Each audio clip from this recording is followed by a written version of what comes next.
പരമദിവ്യകാരുണ്യത്തിന് ആരാധനയും സ്തുതിയും പുകഴ്ചയും ഉണ്ടായിരിക്കട്ടെ. പരിശുദ്ധ പരമദിവ്യകാരുണ്യത്തിന് ആരാധനയും സ്തുതിയും പുകഴ്ചയും ഉണ്ടായിരിക്കട്ടെ. എൻ്റെ പ്രിയപ്പെട്ടവരെ, അപ്പം നമ്മൾ റെഡിയാണെന്ന് ദൈവത്തിന് തോന്നിയാൽ അവിടെ വെച്ച് തന്നെ അനക്കം തുടങ്ങും.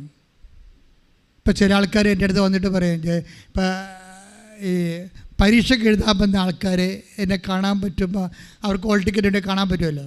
അപ്പോൾ അതിൻ്റെ അകത്ത് ചില ഗർഭിണികളായിരിക്കും, അവർക്ക് ചില പ്രശ്നങ്ങൾ ചിലപ്പോൾ ഉണ്ടാകും. അവർ ഈ പരീക്ഷക്കാർ പോയാൽ അവർ പോകാൻ നിൽക്കും.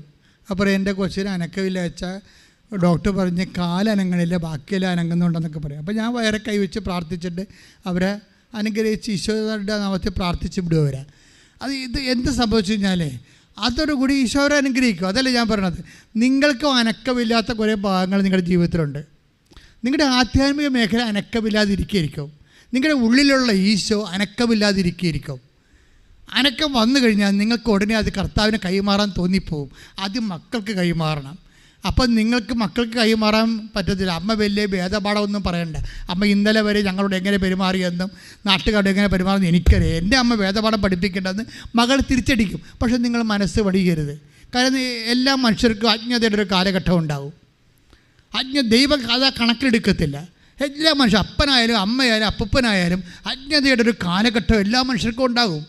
അപ്പോൾ മക്കൾ നിങ്ങൾ അപ്പനൊക്കെ ഇന്നലെ ഇങ്ങനെയാണ്, അപ്പൻ ഇപ്പം ഞങ്ങളെ പഠിപ്പിക്കാൻ പറ്റേണ്ട, അമ്മ ഇന്ന് ഞങ്ങളെ പഠിപ്പിക്കാൻ പറ്റേണ്ടെന്ന് മക്കൾ നിങ്ങൾ പറയുമ്പോൾ നിങ്ങൾ തിരിച്ചു പറയണം. എല്ലാ മനുഷ്യർക്കും അജ്ഞതയുടെ ഒരു കാലഘട്ടം ഉണ്ടാകുമെന്ന് ബൈബിൾ പറഞ്ഞിട്ടുണ്ട്. എവിടെയാണ് പറഞ്ഞിരിക്കണത്? 17:30 അല്ലേ? എന്താ പറഞ്ഞിരിക്കണത്? അജ്ഞതയുടെ കാലഘട്ടത്തെ ദൈവം കണക്കിലെടുത്തില്ല. പ്രവർത്തനങ്ങൾ 17:30. അപ്പോസ്തല പ്രവർത്തനം 17:30. അജ്ഞതയുടെ കാലഘട്ടങ്ങളെ ദൈവം കണക്കിലെടുത്തില്ല. എന്നാൽ ഇപ്പോൾ എല്ലായിടത്തുമുള്ള സകല ജനങ്ങളും പശ്ചാത്തപിക്കണമെന്ന് അവിടുന്ന് ആജ്ഞാപിക്കുന്നു. അതെന്താ പ്രശ്നം വെച്ച് കഴിഞ്ഞാൽ എല്ലാ മനുഷ്യരുടെ ജീവിതത്തിലുണ്ടാകും അജ്ഞതയുടെ ഒരു കാലഘട്ടം. ചിലപ്പോൾ നിങ്ങൾ 65-ാമത്തെ വയസ്സിലായിരിക്കും ചിലപ്പോൾ അജ്ഞതയുടെ കാലഘട്ടം അവസാനിക്കണത്. എന്തെങ്കിലും ഒരു അനുഭവം കിട്ടിയിട്ട് അപ്പോഴാണ് നിങ്ങൾ മനസ്സിലാക്കുന്നത്, ദൈവമേ ഒരു 10 ദിവസം മുമ്പ് കർത്താവിനെ അറിഞ്ഞിരുന്നെങ്കിലെന്ന്. അപ്പം നിങ്ങൾ കണ്ണീരിടും. അതാണ് നിങ്ങളുടെ പശ്ചാത്താപം. ഒരു 10 ദിവസം മുമ്പ് കർത്താവിനെ അറിഞ്ഞിരുന്നെങ്കിൽ അത്രയും ദൈവത്തിന് വേണ്ടി ജീവിക്കാമായിരുന്നല്ലോ. അപ്പം മക്കളോട് നിങ്ങൾ തിരിച്ചു പറയണം, എൻ്റെ മകനെ, എൻ്റെ മകളെ, ബൈബിൾ പോലും പറയുന്നുണ്ട് ഞങ്ങളെക്കുറിച്ചും നിന്നെക്കുറിച്ചും ഒക്കെ. അജ്ഞതയുടെ ഒരു കാലഘട്ടം നിനക്കും ഉണ്ടാവും, എനിക്കും ഉണ്ടാവും. പക്ഷേ എൻ്റെ ദൈവം, നിൻ്റെ ദൈവം അത് കണക്കിലെടുക്കത്തില്ല. ഇപ്പോൾ നീ പശ്ചാത്താപിച്ചാൽ തീർച്ചയായിട്ടും ഇന്നു മുതൽ ആ ദൈവം നിന്നെയും അനുഗ്രഹിക്കും. അപ്പം അടയാളങ്ങൾ കൈമാറുമ്പോഴാണ് ആൾക്കാർക്ക് പശ്ചാത്താപം ഉണ്ടാകുന്നത്. അടയാളങ്ങൾ കൈമാറുമ്പോൾ അടയാളം കാണുമ്പോഴും മനുഷ്യർക്ക് പശ്ചാത്താപം ഉണ്ടാകും. നിങ്ങൾ എന്തുകൊണ്ടാണ് വിശുദ്ധി പലരും ജീവിക്കുന്നതിൻ്റെ കാരണം നിങ്ങൾ അടയാളം കണ്ടത് കൊണ്ടാണ്. പത്രോസ് തന്നെ സമർത്ഥമായ മത്സ്യവിള കാണുമ്പോഴേ എന്താ പറയണത്? കർത്താവേ, ഞാൻ പാപിയാണെന്ന് പറയണത്. അത്രയും നാൾ ആ മനുഷ്യൻ പാപിയാണെന്ന് പറഞ്ഞില്ലല്ലോ. പറഞ്ഞോ? വള്ളം നിറച്ച് മീൻ കണ്ടപ്പോഴല്ലേ പറഞ്ഞത്? 8:9. എനിക്ക് തോന്നുന്നത് ലുക്കാൻ്റെ സുവിശേഷം 5:7-8. 5-ാം അധ്യായം 7-8 തിരുവചനങ്ങൾ. അവർ മറ്റേ വള്ളത്തിൽ ഉണ്ടായിരുന്ന കൂട്ടുകാരെ ആംഗ്യം കാണിച്ച് സഹായത്തിന് വിളിച്ചു. അവർ മറ്റു വള്ളത്തിലുണ്ടായിരുന്ന കൂട്ടുകാരെ ആംഗ്യം കാണിച്ച് സഹായത്തിന് വിളിച്ചു. അവർ വന്ന് 2 വള്ളങ്ങളും മുങ്ങാറാകുവോളം നിറച്ചു. ശിമയോൻ പത്രോസ് ഇത് കണ്ടപ്പോൾ യേശുവിന്റെ കാൽക്കൽ വീണ് കർത്താവേ, എന്നിൽ നിന്ന് അകന്നു പോകണമേ, ഞാൻ പാപിയാണ് എന്ന് പറഞ്ഞു. അപ്പോൾ അനുഗ്രഹം കാണുമ്പോൾ പശ്ചാത്താപം ഉണ്ടാവും. നിങ്ങൾക്ക് അനുഭവങ്ങൾ കിട്ടുമ്പോൾ ആദ്യം നിങ്ങൾക്ക് ഉണ്ടാവേണ്ട പശ്ചാത്താപമാണ്. എന്താണ്? കർത്താവ് അകന്നു പോകണമെന്ന് പറയുന്നതല്ല, പാപത്തിൽ നിന്നെ അകത്തിക്കളയണമെന്ന്. കർത്താവ് അകന്നു പോകത്തില്ല. നിങ്ങൾക്കൊരു അനുഗ്രഹം കിട്ടിയാൽ നാളെ നിങ്ങൾ കുറച്ചുകൂടി വിശുദ്ധരായിട്ട് ജീവിക്കും.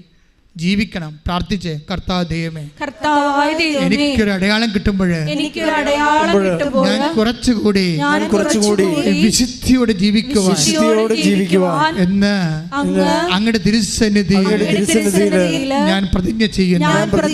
എനിക്ക് അടയാളം നൽകി എന്നെ പശ്ചാത്താപത്തിലേക്ക് നയിക്കണമേ. ശ്രദ്ധിക്കട്ടെ.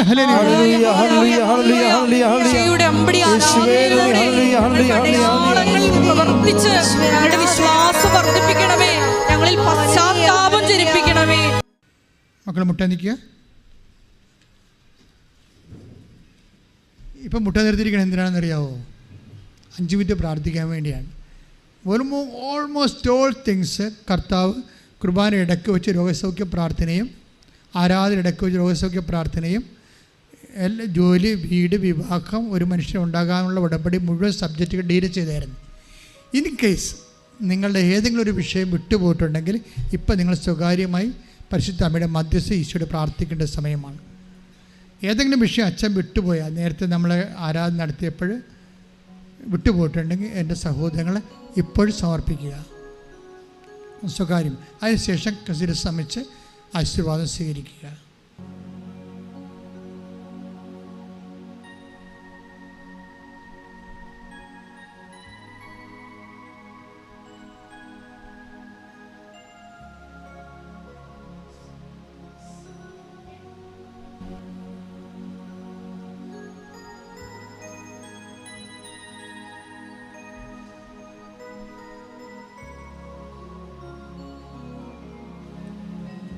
ആരാധനയിൽ സമർപ്പിച്ച വിഷയങ്ങളിലെല്ലാം അമ്മയുടെ കയ്യൊപ്പുണ്ടായി അമ്മയുടെ പ്രത്യക്ഷീകരണത്തിൻ്റെ സാക്ഷികളായി ഞങ്ങൾ ഉയർത്തണമേ എന്ന് പ്രാർത്ഥിച്ചുകൊണ്ട് ശിരസ് നമിച്ച് ആശീർവാദം സ്വീകരിക്കാം.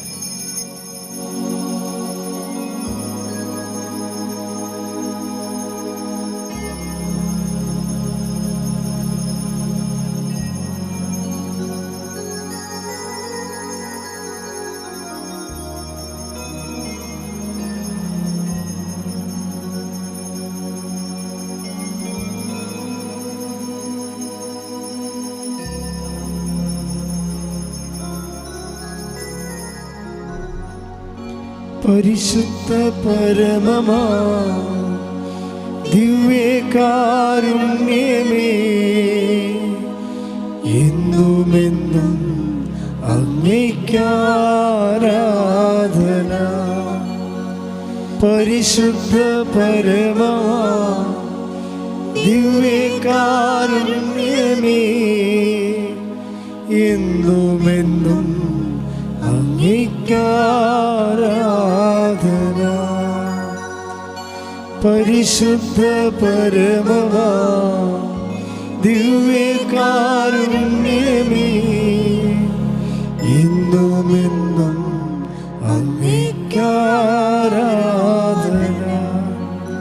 ആവേ ആവേ ആവേ മരിയ, ആവേ ആവേ ആവേ മരിയ.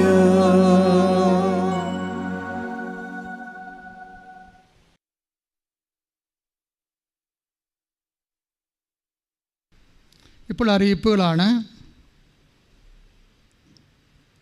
കൃപാസനത്തിൽ എല്ലാ ദിവസവും ഉടമ്പടി എടുക്കുവാനും പുതുക്കുവാനും സാക്ഷ്യം പറയാനും അവസരം ഉണ്ടായിരിക്കും. എല്ലാ ദിവസവും എന്ന് പറയുമ്പോൾ ഇതിൽ എല്ലാ ദിവസവും 7 മണിക്കാണ് ഫസ്റ്റ് ബാച്ച് ഉടമ്പടി പുതുക്കാനും എടുക്കാനുള്ളവർ. അപ്പോൾ അവർ മറ്റ് സംസ്ഥാനങ്ങളുള്ളവർ, പിന്നെ കാസർഗോഡ്, കണ്ണൂർ ഒക്കെ രാത്രി വരുന്നവരുണ്ട്. അവർക്കൊക്കെ വീട്ടിൽ പോകാൻ പറ്റുന്ന രീതിയിലാണ് ആ ആദ്യത്തെ ബാച്ച് 7 മണിക്ക് വെച്ചിരിക്കുന്നത്. തിരുവനന്തപുരം, ഇടുക്കി അങ്ങനെയുള്ള ആൾക്കാർ, അങ്ങനെയുള്ളവർ.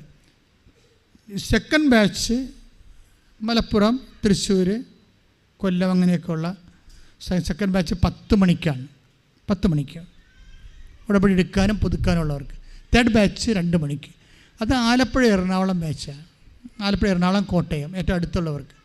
എന്ന് വെച്ച് കഴിഞ്ഞാൽ അകലെയുള്ളവർ നേരത്തെ പോയാൽ മാത്രമേ അവർക്ക് അനുസരിച്ച് വീട്ടിലെത്താൻ പറ്റത്തുള്ളൂ. അങ്ങനെയാണ് അത് ക്രമീകരിച്ചിരിക്കുന്നത്. പിന്നെ നിങ്ങളുടെ സൗകര്യം, ഞാൻ എൻ്റെ ഇവിടുത്തെ സൗകര്യം അനുസരിച്ച് നിങ്ങൾ ക്രമീകരിച്ചെന്നേ ഉള്ളൂ.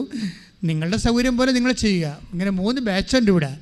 7 മണിക്കും 10 മണിക്കും 2 മണിക്കുമാണ് ഉടമ്പടി പുതുക്കാനും എടുക്കാനും ഉള്ളത്. ഓക്കെ.